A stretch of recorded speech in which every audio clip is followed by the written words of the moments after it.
This is Greasby, and I'm here today to ask one strange question. If every tap in the village stopped working today, where would everybody get their water from? Well, for hundreds of years, people already knew the answer.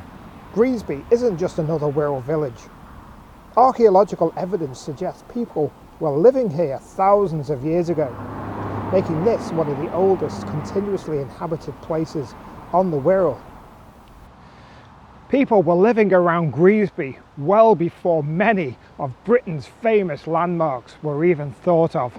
Greasby now has a boundary sign to mark this historical discovery that the area contains the earliest dated settlement in Western Britain, and maybe the oldest in the country. The work that led to the latest datings of Greasby began with the excavations near Greasby Copse between 1987 and 1990 by archaeologists from Liverpool Museum. They uncovered a substantial settlement complete with a stone floor, pits, large working hallows and a fireplace, together with more than 12,000 early stone tools. Now everyone who visits or passes through Greasby will know the significance of the village. And this is it.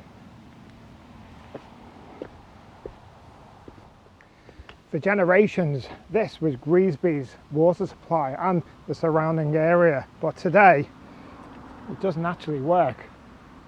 So this is the actual pump. Now it was restored in 2002 by Mr. James Story, and it's obviously locked off at the minute, but see here the trough and obviously the original stonework. You can see the sandstone of which the Wirral is basically built on, so there's an abundance of sandstone around the area to build these things. Now this spring must still exist. There's a more modern access hatch at the top.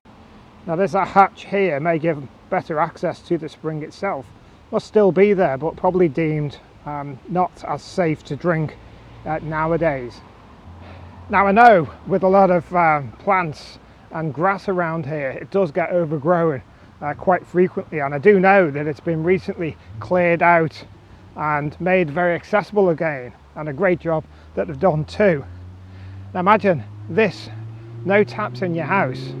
This is the only tap for the entire village, and your water supply, not from a river, but from a much cleaner spring underneath. Now there with the pump on the left, just to the right and down the path a bit, is a more decorative pool of water. Now to me, is this fed from the same spring as the water pump further up the path? While this pump in Greasby is only a monument, there are still places on the Wirral where ancient springs still flow.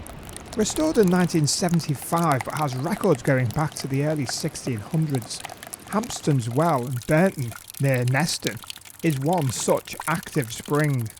But hidden away on the coast by Neston and Park Gate is a much more useful spring. Fed from the hills of the ridge on the west coast of the Wirral, this spring has been draining into the River Dee since before records began. There are episodes dedicated to each of these springs available on the channel. Now just off the roundabout is this plaque, and it says that this is the original source of water for the Greasby area, fed from an underground spring. Now this site was restored in 1980. Local volunteers led by Mr. James O'Neill, and it also said he's a local historian, lecturer and photographer who is from Hoylake, and his ashes are scattered here. He died in 2012.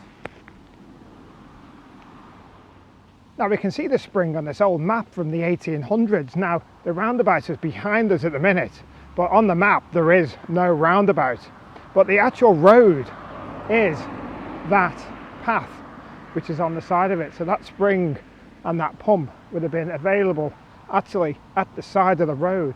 It came up here and crossed over and went down this road here.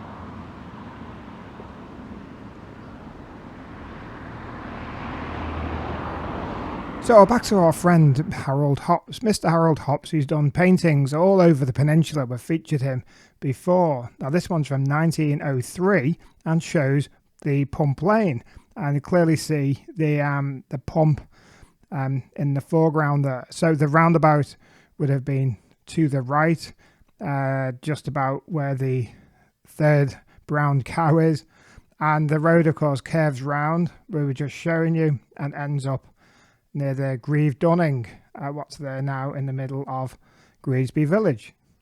Now the road that's coming down from Mells is still called Pump Lane, and when it got across to this pit here, it's called Old Pump Lane.